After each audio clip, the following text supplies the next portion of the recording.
Então, é essa que a gente vai trabalhar hoje, tá? Na aula, eu falei das duas grandes ambiguidades da obra, praticamente entreguei para vocês, assim, já de bandeja, quais são as duas grandes ambiguidades, que depois eu cobrei lá na tarefa, que é o quê? A primeira ambiguidade é essa dúvida se ele realmente fez o pacto lá com o dito cujo, se ele fez ou não, se ele realmente está com o corpo fechado, era a primeira ambiguidade, né? Primeiro ponto. E o segundo ponto era o fato dele realmente se apaixonar por um personagem que, na verdade, se representava masculino, mas era uma mulher. E essa confusão que foi criada na cabeça do jagunço de estar tendo uma afetividade por outro jagunço, né, sobre essa ótica do jagunço, e depois perceber que realmente não era, que era uma mulher, né? Isso criou uma ambiguidade na obra assim que nunca foi pensado, né? Assim, nunca um narrador tinha pensado dessa forma. Foi incrível o que o Guimarães Rosa fez. Essa ambiguidade dele foi sensacional. Então, como a literatura é feita de ambiguidades, né? A gente que estuda literatura, vocês aí que são técnicos da literatura, né? Quer queira ou não, nós temos que assumir essa nossa tecnicidade, tecnicismo em relação à literatura. A gente sabe que um motor da literatura é ser ambíguo. A literatura não pode nadar e morrer na praia, se entregar a uma interpretação pobre. Ela nunca se entrega às interpretações. Ela está sempre lutando para nunca ser interpretada. Ela nunca quer ser interpretada. Então, toda obra que tem muita ambiguidade, o que é ambiguidade? Essas dúvidas, né? Se foi ou não, né? Aí você pega o Machado de Assis, ele é cheio disso, né? O Machado é fantástico para isso. Nos contos, até a gente trabalhou conta a causa secreta, né? Que eu acho fantástico para dar essa, sei lá, cartomante, missa do galo, que fica aquela coisa, foi, não foi, é ou não é. Então, o Guimarães tem isso. Então, vamos lá para o trecho. Vou projetar para vocês aqui o trecho. Então, primeiro, deixa eu só explicar. Esse trecho que eu vou mostrar para vocês é um trecho central da obra, um dos trechos importantes da obra, porque traz para o texto essa coisa de falar a respeito, né, do dito cujo, que ele diz, né, o dito cujo, o mal encarnado, né, o diabo, essa coisa que a narrativa tem com o medo, né, o medo desse ser aí do mal, né, mas que ao mesmo tempo promete pro jagunço, né? Ao mesmo tempo que ele é um ser amedrontador, né? Que o jagunço ele é muito religioso. Só que ao mesmo tempo que ele tem medo, ele está numa situação de desespero tão grande porque eles têm que entrar em luta, né? A vida do jagunço é tão assim perto da morte que eles não sabem o que fazer para se proteger, né? Então eles acabam a cultura do jagunço mineiro, principalmente da região ali de Sete Lagoas, da região da nascente do Rio São Francisco, aquele jagunço ali, porque é diferente do cangaço. Tomem bastante cuidado quando vocês forem falar sobre isso, dar aula sobre isso. O jagunço do Guimarães é o jagunço, jagunço. O cangaço é outro, tá bom? Não pode confundir, são coisas diferentes. O jagunço, ele é um indivíduo sertanejo, ou seja, ele está ligado ao sertão, ao deserto, né? À dificuldade do deserto, tem muitas veredas mortas, né, no Guimarães, muita seca. Mas ele normalmente ele não tem, ele tem um código de valor diferente do que o código de valor do cangaço. O jagunço normalmente ele trabalha para o fazendeiro, ele exerce atividades bélicas, de justiça, justiceiro, né? Ele não tem assim um ideal específico, no caso do jagunço mineiro do Guimarães Rosa, do Grande Sertão Veredas, né? Grande Sertão Veredas. Ele não é um jagunço, ele não tem um código de valores libertário, político. O cangaceiro, é legal estar explicando isso, porque no cangaço você vai ter. Tem cangaço no romantismo, tem cangaço no nosso modernismo. O cangaceiro ele tem um código mais ou menos, né? Um código de conduta. Ele é um cavaleiro errante no meio do sertão nordestino. Ele faz um pouco de justiça, faz um pouco de injustiça também. Ele é um ser assim que tem um outro código, tá? Então não confundam jagunço com cangaço. São coisas, são tipos diferentes. Nós estamos falando aqui do jagunço. Então, esse jagunço, com medo de morrer, com medo da morte, que ele tem que lutar, ele vai tentar fazer pacto. Há uma cultura ali religiosa de que, claro, ele pede proteção para Deus, ele tem muito, né, medo do diabo e tal. Mas no romance e na cultura, de um modo geral, ele, com medo da morte, ele vai fazer um pacto com o dito cujo, para fazer o corpo ficar fechado, né? No caso, só para contextualizar, para mostrar a cena, no caso, a gente tem o Riobaldo, que é o nosso narrador, testemunha, que vivenciou, mas ele é coadjuvante, né? Ele viu tudo de perto, estava onde aconteceu tudo, ele conta para o amigo dele, ele não atirava nada, né? Ele era péssimo atirador. E estava se borrando de medo, né, de morrer, porque ele era um professor. Imagina eu, professor, estou lá no meio do jagunço com uma espingarda na mão que vai lá correr atrás de 20, 30 jagunços, né, em tiroteio. Então, você vai pedir a proteção, né, de manter o corpo fechado e de atirar bem. Então, ele nessa situação, ele vai tentar essa proteção. Então, vamos ver e exatamente. Aí é que está. Você sabe que a gente não está falando de um livro simples, não é tão simples assim esse pacto. Ele vai criar uma dúvida na cabeça da gente, se foi feito ou não. Essa que é a grande sacada, a primeira grande ambiguidade desse romance. Claro, ele é completo, mas... Então, eu vou projetar para vocês aqui, para a gente ir lendo. O trechinho não é grande, tá? Não é tão, porque assim, é um trechinho legal, porque dá para comentar bastante. Ah, dá para a gente comentar bastante e vai ser legal para a gente entender um pouquinho. Eu chamei de Pacto Grande Sertão, agora vai. Eu estava perto aquele dia, não estava tão longe, não.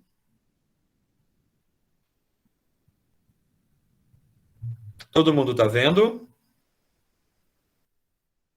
Sim. Beleza, precisa aumentar mais? Tá tranquilo? Então tá. Então vamos pegar aqui. Você sabe que a narrativa é em primeira pessoa, o próprio Riobaldo ele narra os acontecimentos e também o que se passa dentro dele. Então tem uma visão externa e uma visão interna.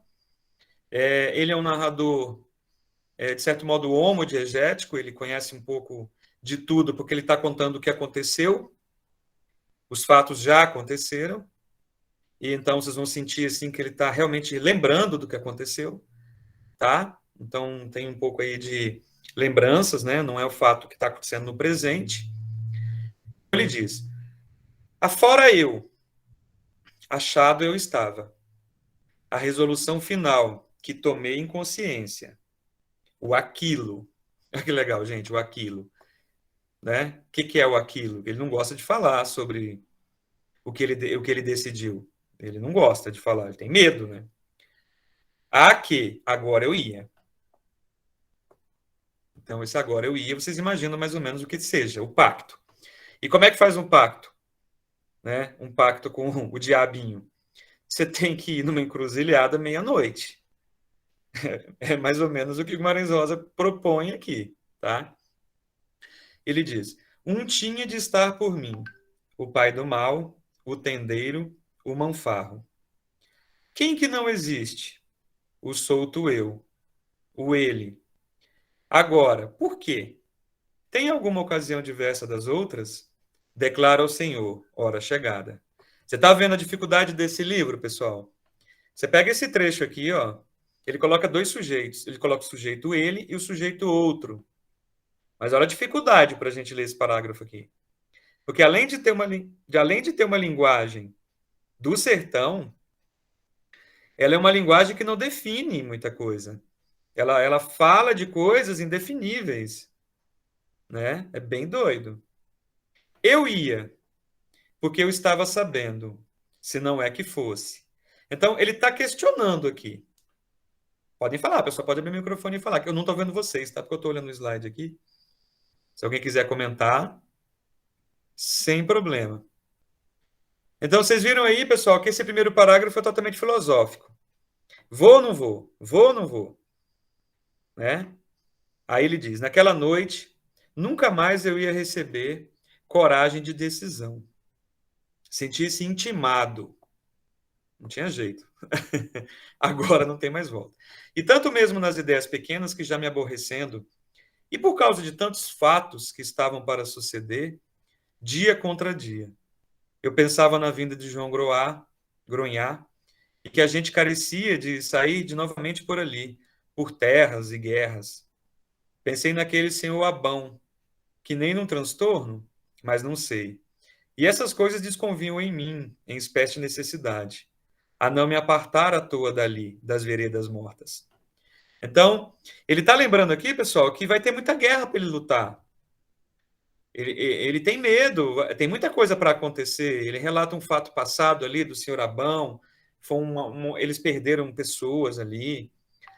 Então ele está com medo. Ele fala: caramba, né? Eu tenho medo do que vai acontecer comigo. Claro que não está isso explícito aqui, tá? Mas é como a gente conhece a obra de ponta a ponta, esse ponto aqui ele mostra esse medo dele. Sombra de sombra foi entardecendo, fuscava. Ao que eu estivesse destemido, soberbo, da mão peluda eu firme estava.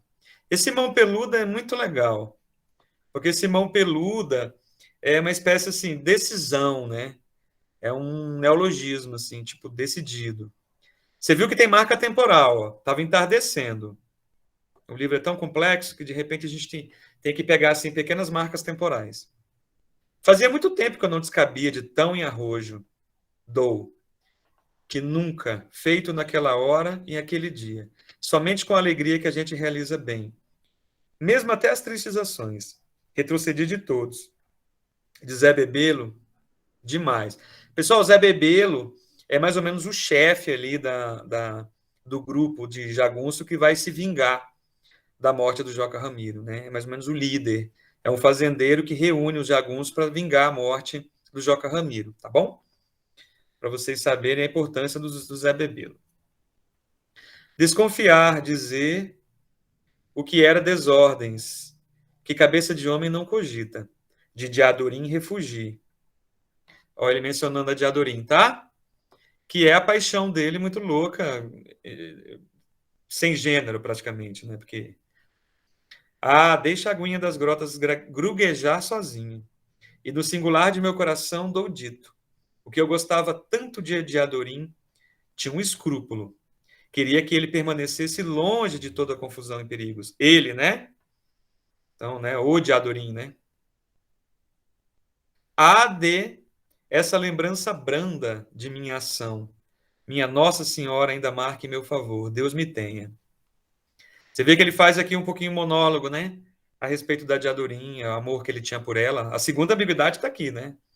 A ambiguidade sensacional. Continua. Adjaz o campo, então eu subi de lá, noitinha. Hora em que capivara acorda, sai de seu escondido e vem pastar. Deus é muito contrariado. Deus deixou que eu fosse, em pé, por meu querer, como foi. Aqui ele está querendo se desculpar, né? Dizer que se era para ele não fazer o pacto lá com o dito cujo, que Deus tivesse segurado, mas é mais ou menos uma desculpa que ele está inventando, né? Eu caminhei para as veredas mortas. Veredas mortas, pessoal, é sempre assim, é sempre os locais bem tenebrosos, assim, bem tenebrosos do sertão, né? É um local onde tem doenças, onde tem água parada, né? É um local assim tenebroso do sertão. Tem vida, mas uma vida perigosa. Vareia Quiçaça, depois de capoeira. Ele está indo, tá? Vocês estão entendendo, né? Que agora ele entardeceu, tá indo lá para o local que ele botou na cabeça que vai se encontrar lá com o dito cujo. Um caminho cavado. Depois era o Cerrado Mato, foi surgindo. Ali esvoaçavam as estopas, eram os caborés. E eu ia estudando tudo. Lugar meu tinha de cera com cruz dos caminhos. Você entendeu aqui, pessoal? Ele está falando que o lugar tinha que ser uma encruzilhada, tá? Com cruz dos caminhos. Que doido, né? Gente, esse livro aqui é muito bacana. A noite viesse rodeando, aí friazinha, e escolheram onde ficar. O que tinha de ser melhor debaixo de um pau cardoso, que na campina é verde e preto fortemente, e de ramos muito voantes, conforme o Senhor sabe. Tá vendo aqui que ele está conversando com alguém, pessoal? Ele é um narrador, testemunha, que está relatando um fato já ocorrido. Então aqui aparece o interlocutor dele, tá? Ok? Nesse momento aqui. Como nenhuma outra árvore nomeada. Ainda melhor era a capa rosa, porque no chão, bem debaixo dela, é que Rebeca dança. E por isso ali fica um círculo de terra limpa, em que não tem nenhum fio de capim, e que por isso da caporosa do judeu nome Tom. Não havia. A encruzilhada era pobre de qualidades dessas. Aqui, gente, ele chegou na encruzilhada. Primeiro requisito para fazer o pacto é chegar na encruzilhada. A encruzilhada era pobre de qualidades. Cheguei lá, a escuridão deu. Outra marca temporal, né? Vamos dizer aqui que aqui já eram já mais de 8 da noite, digamos. Ele saiu tardezinha, chegou lá, aí a noite escura. Talentos de luz escondida. Medo? Será que ele estava com medo? Bananeira treme de todo lado. Mas eu tirei de dentro de meu tremor as espantosas palavras. Eu fosse um homem novo em folha. Eu não queria escutar meus dentes. Os dentes dele devia estar rangendo ali com medo naquela escuridão. Desengasguei outras perguntas. Minha opinião não era de ferro? Eu podia cortar um cipó e me enforcar pelo pescoço, pendurado, morrendo daqueles galhos. Quem que me impedia? Eu não ia temer. O que eu estava tendo era o medo que ele estava tendo. Quem é que era o demo? O sempre sério, o pai da mentira? Ele não tinha carnes de comida da terra, não possuía sangue derramável? Viesse, vinha para me conhecer. Trato? Mas trato de iguais com iguais. Tá vendo a questão do trato, pessoal? Só para vocês saberem que o que ele queria, o trato que ele queria era não morrer, ter o corpo fechado, mas explícito assim aqui, tá? Vocês não vão encontrar assim tão descaradamente.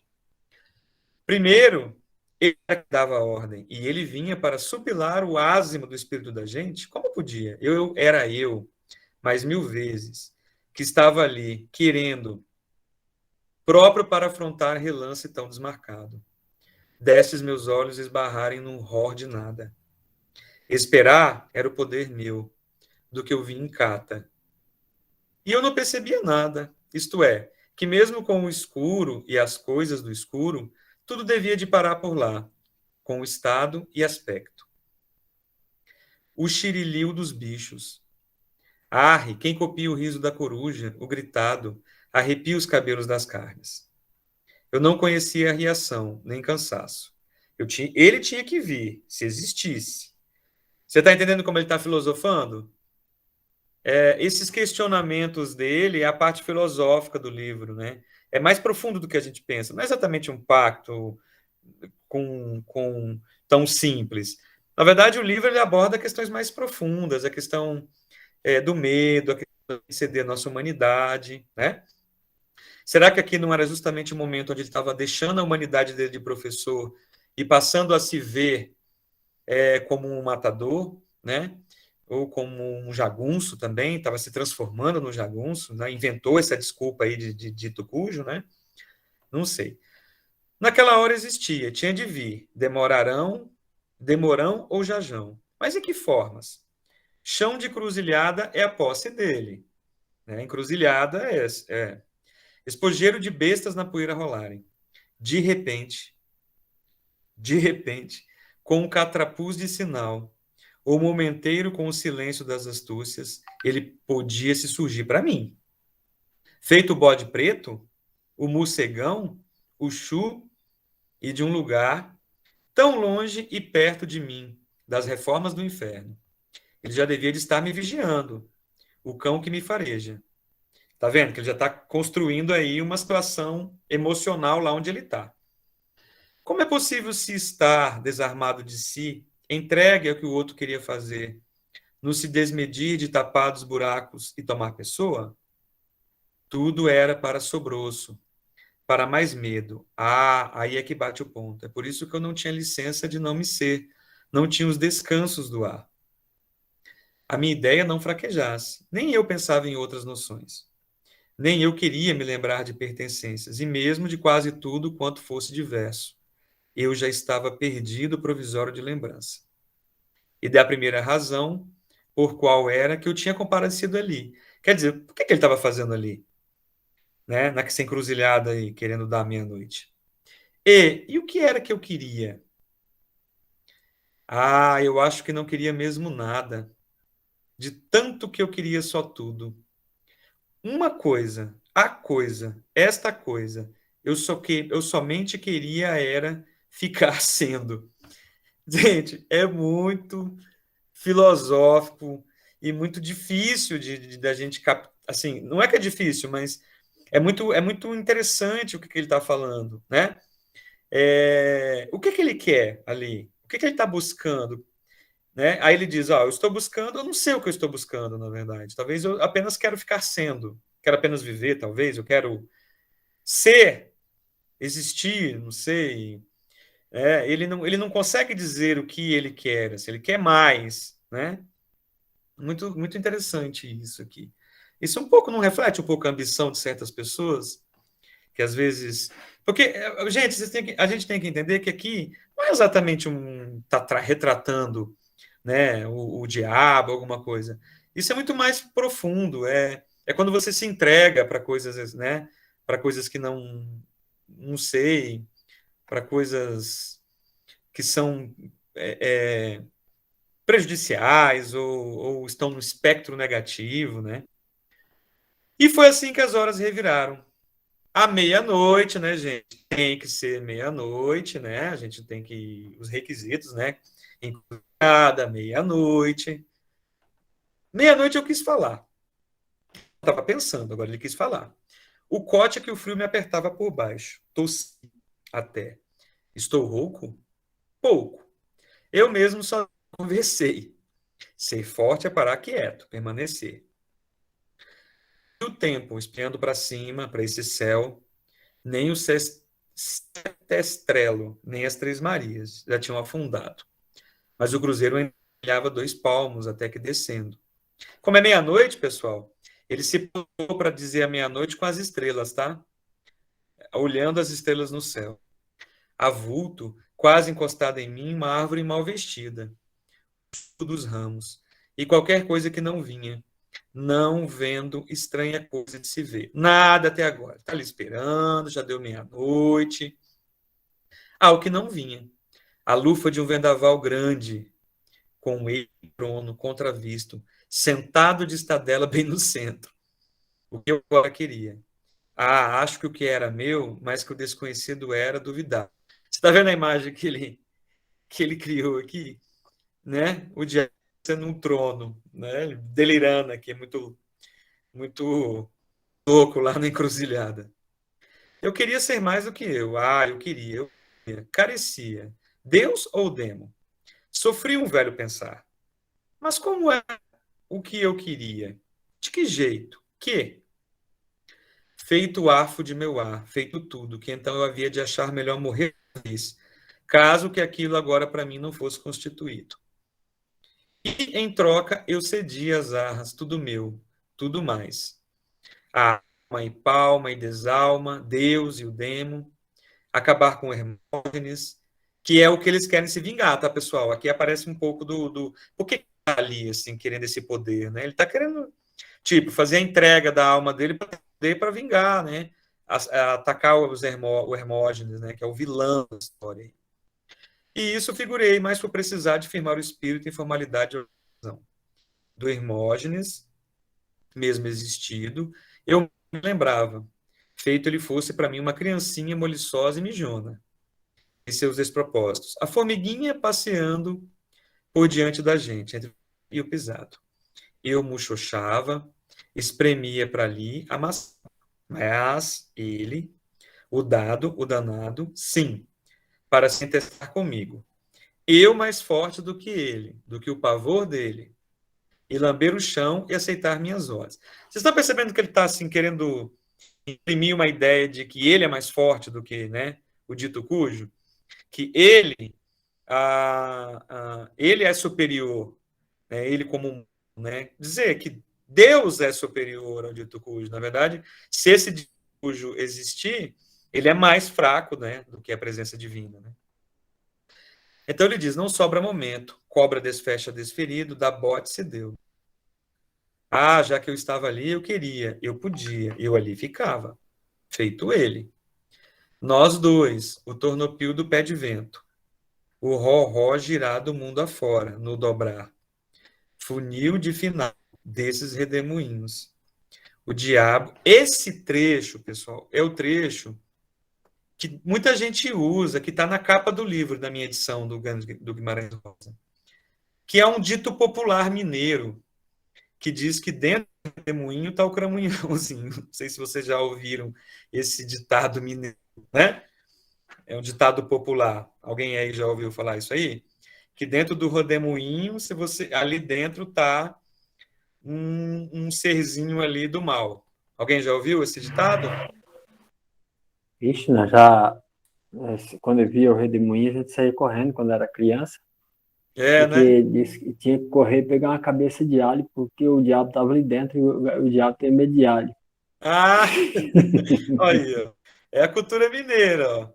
Esse trecho aqui é o que abre a versão que eu tenho aqui. Então ele diz, ó, o diabo na rua no meio do redemoinho.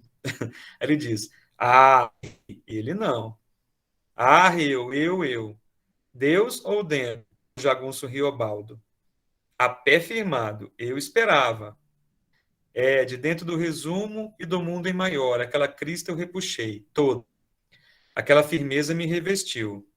Fôlego de fôlego de fôlego, mais força de maior coragem. Vocês estão entendendo que ele está se empoderando, né? O medo que ele tem, né, desse diabo aí, o medo que ele tem é tão grande que ele se empodera com isso. Ele fala assim, tipo assim, não, mas eu não tenho medo. Ele vai aparecer e eu não tenho medo. Se ele aparecer, eu não tenho medo. Eu sou mais forte do que ele. Né? Ele está se empoderando, ele está adquirindo uma competência, né, de empoderamento, né? Aqui vem, tirada a mando, de 70 e 70 distâncias do profundo mesmo da gente. Bem, até aqui, vocês acham que vai aparecer? Vocês acham que vai aparecer o dito cujo para negociar com ele? É literatura, né, gente? Não é uma narrativa comum, né? Literatura, vocês sabem como a literatura trata essas coisas. Dizendo sem dizer, ou desdizendo, né? Eu acho que não. Pois é. Como era que isso se passou? Naquela estação, eu nem sabia maiores avanças. Eu, assim, eu espantava qualquer outro. Sapateei, então, me assustando de que nem gota de nada sucedia, e a hora em vão passava. Então, ele não queria existir? Existisse, que viesse, que chegasse. Ele está todo empoderado aqui, querendo ver o dito cujo. Para o desenlace desse passo. Direi de verdade, eu estava bêbado de meu. Assim, ele estava se achando tão forte por estar ali na encruzilhada. Eu mesmo não teria coragem nunca, né? Eu pedalo à noite, sexta eu até pedalei fui na farinheira e na volta tinha muita areia e eu passo por dentro de um pegando a farinheira aqui, tem uma região de mata ali, eu peguei à noite ali sem farol, até subir aqui na plantação da Independência, né? Quando eu subi na plantação da Independência, eu fico tranquilo. Tem muito trator ali trabalhando. Mas eu fico pensando ali, eu passando ali à noite, aquele silêncio da mata, assim, bem, uma mata bem isolada. Eu lendo isso aqui, eu falo, meu Deus, não ia nunca. Por isso que eu falo, acho que o Riobaldo estava empoderado aqui, né? Dessa coisa que ele botou na cabeça. Direi de verdade, eu estava bêbado de mim. Ah, esta vida, as não vezes, é terrível bonita. Horrorosamente, esta vida é grande. Remordi o ar. Aí ele falou. Você pensa, você está à noite e falar. Ele falou, Lúcifer, Lúcifer. Aí eu bramei, desengolindo. Quer dizer, ele falou, mas ficou meio com medo. Né? Ele chamou ali na hora, mas ficou meio se cagando. Não, nada. O que a noite tem é o vozeio de um ser só, que principia feito grilos e estalinhos. E o sapo cachorro, tão arranhão, e que termina num queixume borbulhando, tremido, de passarinho uniante mal acordado de um totalzinho sono. Aí ele volta a falar. Tá entre aspas, pessoal, porque ele está fazendo uma espécie de discurso indireto livre, tá? Ele fala, Lúcifer, Satanás, só outro silêncio. Então você vê, para ele estar chamando assim, né, se cagando de medo igual ele está ali, diz ele que está empoderado, né, mas na verdade ele está morrendo de medo. Só outro silêncio. O Senhor sabe o que o silêncio é. É a gente mesmo, demais. Ei, Lúcifer, Satanás dos meus infernos, voz minha se estragasse. Em mim tudo era cordas e cobras. E foi aí. Foi. Ele não existe. Não apareceu, nem respondeu. Que é um falso imaginado.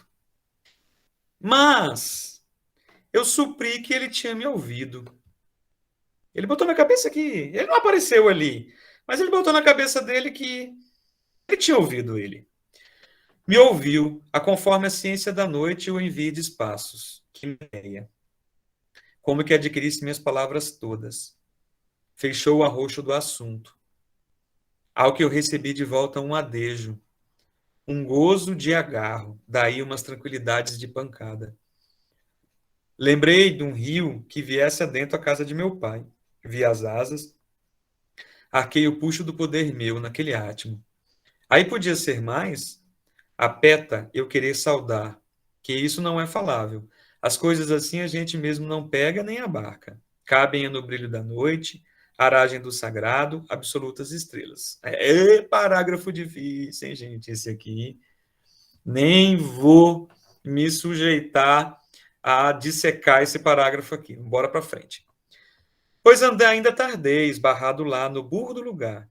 Mas como eu já estivesse rendido de avesso, de meus íntimos esvaziado, e a noite não descamba, assim parava eu, por reles desânimo de me aluir ali, com efeito, nem firmava em nada a minha atenção. Às quantas horas? E aquele frio me reduzindo. Percebe que ele já estava muito tempo ali, né? Ele ficou ali muito tempo nessa encruzilhada com o monólogo, esperando, e estava muito frio, tá? Esse frio é muito interessante, porque a noite tinha de fazer para mim um corpo de mãe, que mais não fala, pronto de parir.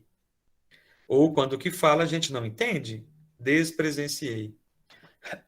Desculpa, pessoal. Aquilo foi um buracão de tempo. A mor, bem na descida, avante, branquejava aqueles grossos de ar, que lubrinam, que corrumiam. Dos marimbus, das veredas mortas. Garoa da madrugada. Estão percebendo que agora já se passou da meia-noite, agora ele já está assim, varando ali as 2 da manhã, 3 da manhã. E a bem dizer, por um caminho sem expedição, saí, fui vindo embora. E pegou e foi embora. Eu tinha tanto friume, assim mesmo me requeimava forte sede.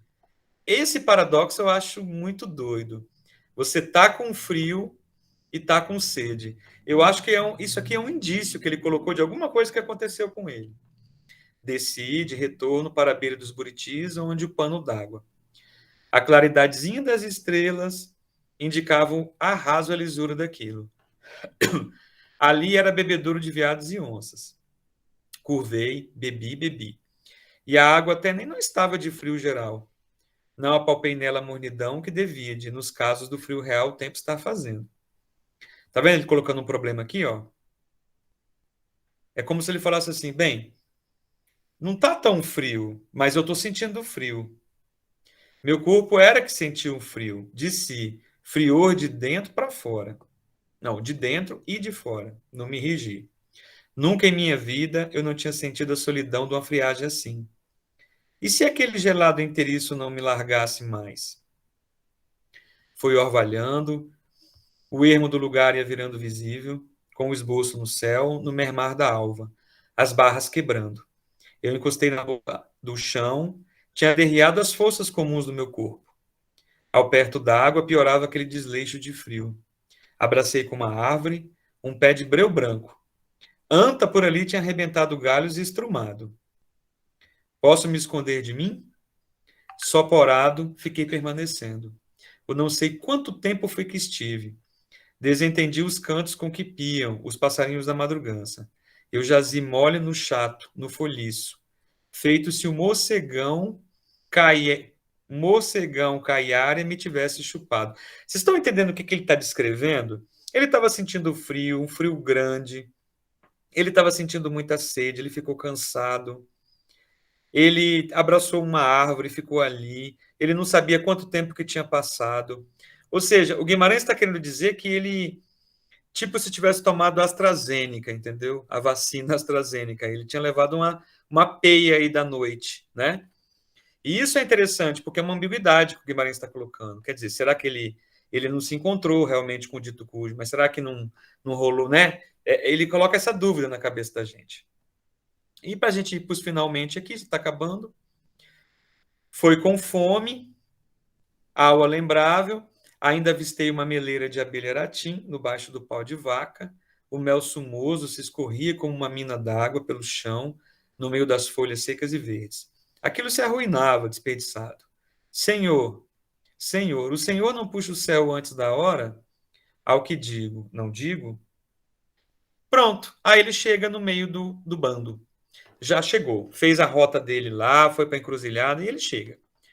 Cheguei no meio dos outros, quando o jacaré estava terminando de coar café. Ou seja, ele passou a noite todinha nessa viagem dele aqui e chega na hora que a galera ali estava coando café. Aí o cara diz: Tu treme, friura, pegou de maleita? Algum me pergunta. Que os carregue, eu a respondi. E mesmo com o sol saindo bom, cacei um cobertor e uma rede. Arte. Ou enfim que nada não tinha me acontecido e eu queria aliviar da recordação, ligeiro, o desatino daquela noite. Assim estava desdormido, cisado. Aí mesmo, no momento, fui cogitando que a função do jagunço não tem ser o que nem pra quê. Assaz a gente vive, assaz alguma vez raciocínio. Sonhar, só não. O demônio é o dos fins, o austero, o severo mor, aporro. E aí, gente, ele coloca uma coisa aqui bem interessante. Ele diz assim: sabendo que de lá em diante jamais nunca eu não sonhei mais, nem pudesse. Aquele jogo fácil de costume, que de primeiro antecipava meus dias e noites, perdi pago. Isso era um sinal, porque os prazos principiavam. E o que eu fazia? Era o que eu pensava sem querer, o pensar de novidades. Tudo agora reluzia com clareza, ocupando minhas ideias. E de tantas coisas passadas diversas, eu inventava lembrança. Eu acho legal essa conjunção, essa locução que ele diz aqui. Tudo agora. Para mim, gente, vocês que estão me acompanhando aí, ainda estão comigo aí, né? Porque eu não estou vendo vocês, e aí eu só vejo o slide aqui, é péssimo isso, dar aula olhando Estamos só. firme aqui, professor. Firme e forte, né? Opa. Quando ele diz isso, tudo agora, quando ele fala assim, tudo agora, é como se ele tivesse passado uma régua que, a partir daquele momento da encruzilhada, as coisas foram diferentes. É isso que eu entendo aqui. Que por mais que ele não tenha encontrado o dito cujo, para pactuar, talvez não precisasse realmente da presença do dito cujo, mas que veio um ventinho do redemoinho, que vocês viram que veio, e ele até disse, né dentro do ventinho ali, esse vento frio que chegou, que dominou ele, talvez o Guimarães Rosa tenha que alguma transformação aconteceu, não sei, né? Cogitando aqui o que o Guimarães pensa. Aí, eu vou avançar aqui, para a gente acabar esse pedacinho. Ele diz, é a última página. Nos começos, aquilo bem que achei esquipático. Esse esquipático é muito legal, né? Mas com o seguinte, vi aceitando esse regime, por justo, normal, assim. E fui vendo que aos poucos eu entrava numa alegria estrita, contente com viver, mais apressadamente. A dizer, eu não me afoutei logo de crer nessa alegria direito, como que o trivial da tristeza pudesse retornar. Ah, voltou não. Por horas não voltava. Uai, tão falante, tatarana, quem te veja, me perguntaram. O alaripe perguntou, será que de mim debicavam? Tá bom. Esse aqui é longo, né, gente? Mas é porque é importante. Digamos que vocês leram aí o Guimarães Rosa já dá aí para dizer que pelo menos li um pouco do Guimarães, vocês leram um pouco do Guimarães Rosa, uma parte muito importante, tem várias partes importantes, mas tem uma parte, essa parte é bem importante. Aí fica aquela pergunta assim, né? Da primeira pergunta que a gente faz. E aí, rolou mesmo esse pacto ou não?